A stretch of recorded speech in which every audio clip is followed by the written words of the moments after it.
मेरे प्यारे साथियों, नमस्कार। फ्रेंड्स, आज मैं आप सबसे शोध विकास एवं नवाचार योजना के बारे में बात करने जा रहा हूं, जिसे कैबिनेट ने कुछ ही दिनों पहले अप्रूव किया है। और ये आपके सिलेबस का बहुत इम्पोर्टेंट पॉइंट है। स्पेशली मेंस के लिए तो बहुत ही इम्पोर्टेंट है। आप समझ गए होंगे कि क्यों इम्पोर्टेंट है।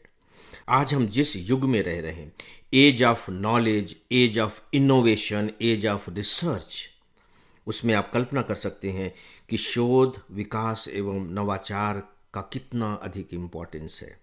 यदि मैं आपसे ये कहूं कि अमेरिका, जो आज दुनिया की सबसे बड़ी ताकत बना हुआ है, जो वर्ल्ड जीडीपी का, ग्लोबल जीडीपी का लगभग 25% कंट्रोल करता है या कह लीजिए कंट्रीब्यूट करता है, तो उसकी एक ही सबसे बड़ी ताकत है कि उसने अभी से नहीं, पिछले पता नहीं कितने दशकों से इस पर सबसे ज़्यादा खर्च किया है।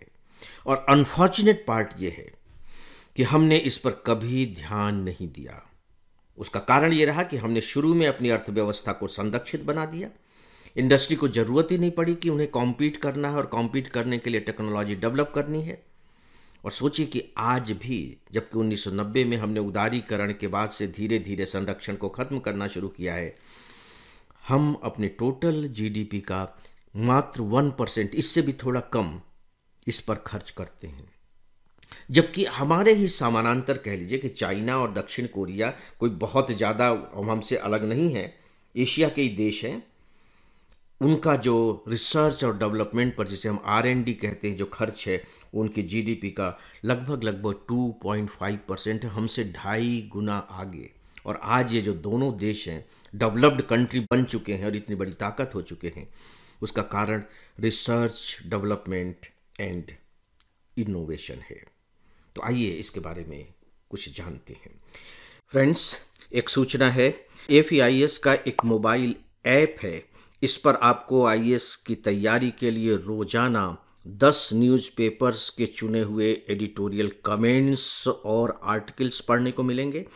आप इस पर करेंट अफेयर्स पर बेस्ड मेरा डेली ऑडियो लेक्चर भी सुन सकेंगे। और इसके अलावा आपको और भी बहुत कुछ मिलेगा, वह भी सब कुछ फ्री।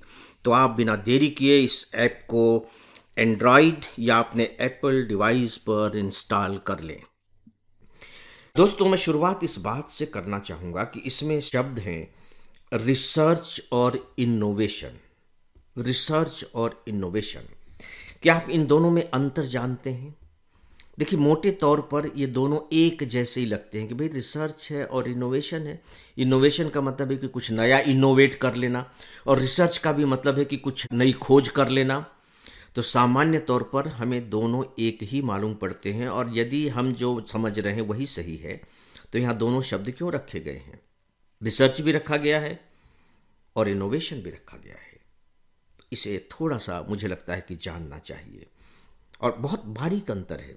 आप जो समझ रहे हैं वो बहुत गलत भी नहीं समझ रहे, लेकिन बिल्कुल सही सही नहीं समझ रहे हैं। और सिविल सर्विस की तैयारी करने वाले स्टूडेंट को सही सही समझना जरूरी होता है। दोस्तों, जो रिसर्च है, रिसर्च को आप कह सकते हैं, मैं बहुत सरल तरीके से समझाने की कोशिश करता हूँ, नॉलेज एक ऐसी स्थिति या एक ऐसी खोज, एक ऐसा आविष्कार, जब आप एक नया ज्ञान पैदा करते हैं।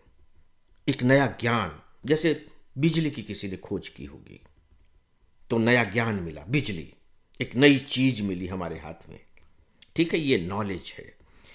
और जो इनोवेशन है, इनोवेशन क्या है कि जो नॉलेज आपको मिल गई है, अब उस पर कैसे आप नए नए आइडिया अप्लाई करके और लोगों की ज़िंदगी को बेहतर बना रहे हैं, अच्छी सर्विसेज प्रोवाइड कर रहे हैं, अच्छे जो आउटकम हो सकते हैं, यानी कि एक जो नॉलेज है, उस नॉलेज के जो ज़्यादा से ज़्यादा उपयोग हो सकते हैं, जो ज़्यादा से ज़्यादा लाभ हो सकते हैं, वो आप कैसे हासिल करते हैं, लोगों की प्रॉब्लम को कैसे सॉल्व करते हैं, ये इनोवेशन है। इसका मतलब हुआ कि जो रिसर्च है वो नॉलेज है, आप नई नई नॉलेज रिसर्च करते हैं। और जो इनोवेशन है, उस नॉलेज को अप्लाई करने के लिए आइडियाज़ हैं। देखिए, उदाहरण के तौर पर नेटफ्लिक्स बहुत फेमस OTT है। नेटफ्लिक्स ने अपनी शुरुआत कैसे की थी? नेटफ्लिक्स बेसिकली उस जमाने में डीवीडी जो हुआ करते थे, फिल्म देखनी है आपको तो आप डीवीडी ले आइए, जिसे कैसेट कहते हैं मोटे तौर पर, तो वो दिया करता था किराए पर, और उसका ऑर्डर लेकर के वो उसको बकायदे भेजा भी करता था, अगर आपको चाहिए कहीं भी तो वो पोस्ट कर देता था डीवीडी। यानी कि वो एंटरटेनमेंट की दुनिया में था, तो ठीक है, चल रहा था। जिसने भी नॉलेज दी हो कि फिल्म कैसे बनाई जाती, डीवीडी कैसे तैयार किए जाते हैं, वो हो गया। लेकिन आप देखिए कि कैसे उसने फिर अपने उस एंटरटेनमेंट के नॉलेज को सर्विसेज प्रोवाइड करने के रूप में ओटीटी के फॉर्म में आ गया। अब सबके टीवी पर नेटफ्लिक्स लगा हुआ है और आप देखिए उसमें प्रोग्राम देखिए। चलिए हम एक और उदाहरण ले लेते हैं। बिजली बनी या भाप से इंजन चला, पेट्रोल से इंजन चलने लगे, तो टैक्सी आ गई। मोटे तौर पर टैक्सी पहले लोग अपने घर खुद के लिए लेने लगे, फिर चलिए किराए के लिए भी टैक्सी आ गई, अब किराए की टैक्सियां चल रही हैं।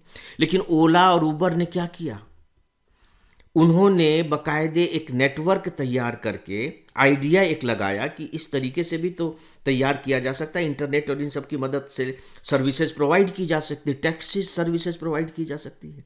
और आप देखिए कि पूरी दुनिया में उन्होंने एक क्रांति पैदा कर दी। इससे हम सबकी जिंदगियां आसान भी हो गई और जो प्रॉफिट है प्रॉफिट होने लगा।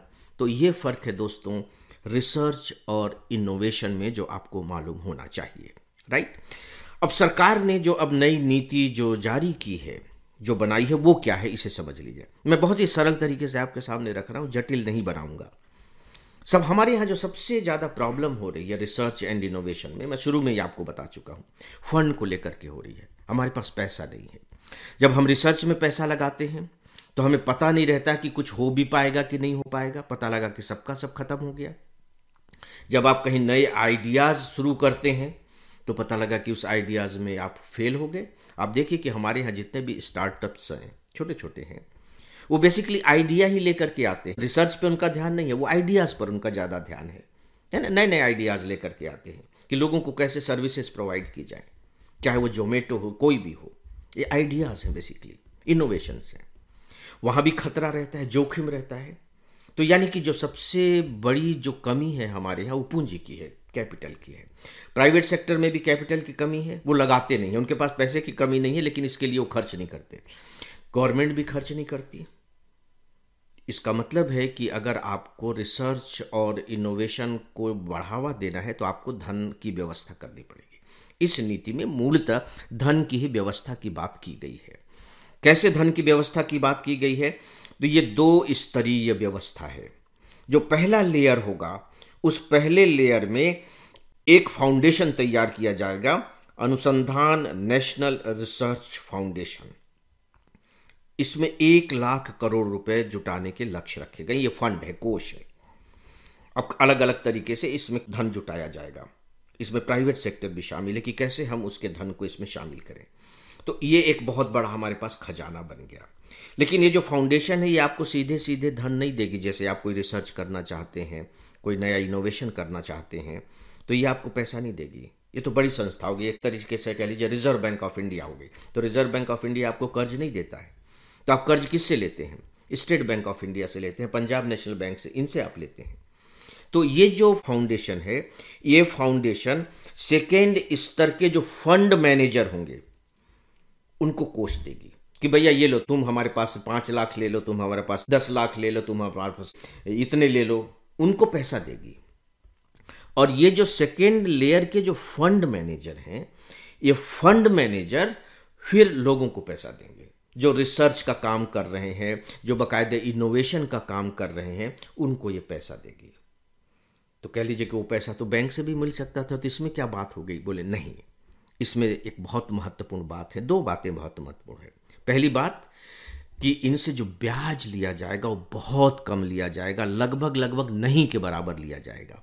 अदरवाइज ब्याज जो है ना, वो दीमक की तरह होता है, घुन की तरह होता है, जो खा जाता है, हमें दिखाई नहीं देता, लेकिन उसकी जो प्रवृत्ति होती है वो घुन की होती है, नष्ट कर देती है, अंदर ही अंदर खोखला कर देती है। तो जो ब्याज होगा वो बहुत कम होगा, हो सकता है कि वो नहीं के बराबर भी हो। फंड मैनेजर देखेगा कि किसको क्या करें। और जो दूसरी जो बात है वो ये है कि ये जो छोटे छोटे इनोवेशन करने वाले लोग हैं उनको भी फंड देगा, क्योंकि सबसे ज़्यादा दिक्कत इन्हीं को होती है। देखिए, जो बड़ी बड़ी कंपनियां, उनके पास फंड की कमी नहीं है, उनके पास तो सच पूछे तो इच्छा शक्ति की कमी है कि रिसर्च एंड डेवलपमेंट में वो ज़्यादा खर्च नहीं करना चाहते, क्योंकि उनको लगता है भैया हमारी तो कमाई हो रही है, हम क्यों परेशान हो। ठीक है, हमारा तो चल रहा है। तो दो बातें हो गई। पहला, जो धन दिया जाएगा वो बहुत कम ब्याज पर दिया जाएगा, हो सकता है कि ब्याज शून्य ही हो। और दूसरा जो है, ये छोटे छोटे लोगों को भी प्रोवाइड करेगा। और जो जोखिम पूंजी है, जोखिम पूंजी भी दी जाएगी। यानी कि ठीक है, आपका डूब गया, कोई बात नहीं, उसके लिए भी व्यवस्था है। तो सीधी सी बात है कि इससे जो इनोवेटर्स हैं और जो रिसर्च करने वाले हैं वो बहुत आगे आएंगे। दोस्तों, ये बहुत महत्वपूर्ण है क्योंकि अमेरिका और जापान की दो संस्थाओं ने इस तरीके का काम किया और उन दोनों संस्थाओं ने अपने देश को कहाँ पहुँचा दिया है हम सब जानते हैं। रेफरेंस के तौर पर मैं आपको इन दोनों संस्थाओं के नाम बताना चाहूँगा। अमेरिका की एक संस्था है America defence advanced research project agency. ये फंड्स प्रोवाइड करते थे। अब ये बात अलग है कि इनका जो ज़्यादा फंड होता था वो डिफेंस को जाता था, लेकिन कमाल कर दिया उन लोगों ने। और जो दूसरी संस्था है वो जापान की है, वो है अंतर्राष्ट्रीय व्यापार एवं उद्योग मंत्रालय। इन्होंने फंड्स देने शुरू किए और ऐसा नहीं कि सीधे उद्योगों को फंड दे रहे हैं। इन्होंने एजुकेशनल इंस्टीट्यूट को पकड़ा कि वहाँ रिसर्च को बढ़ावा दिया जाए, उनको फंड उपलब्ध किया जाए। कॉलेजेस हैं, यूनिवर्सिटीज़ हैं, वहाँ से उन्होंने शुरुआत की और इसके बाद जो स्थितियाँ हैं वो हम सबके सामने हैं। तो हमारे सामने जो सबसे बड़ा चैलेंज होगा वो इस बात को लेकर के होगा कि जो हम फंड प्रोवाइड कर रहे हैं कितने सही तरीके से कर रहे हैं और सही लोगों को फंड दिया जा रहा है। लेट अस सी कि क्या होता है। लेकिन चलिए, एक अच्छी बात यह है कि सरकार ने कम से कम यह नीति घोषित तो की है। तो फ्रेंड्स, इसके बारे में बस इतना ही और इसी के साथ ही आज के इस डेली ऑडियो लेक्चर को यहीं समाप्त करता हूँ। नमस्कार।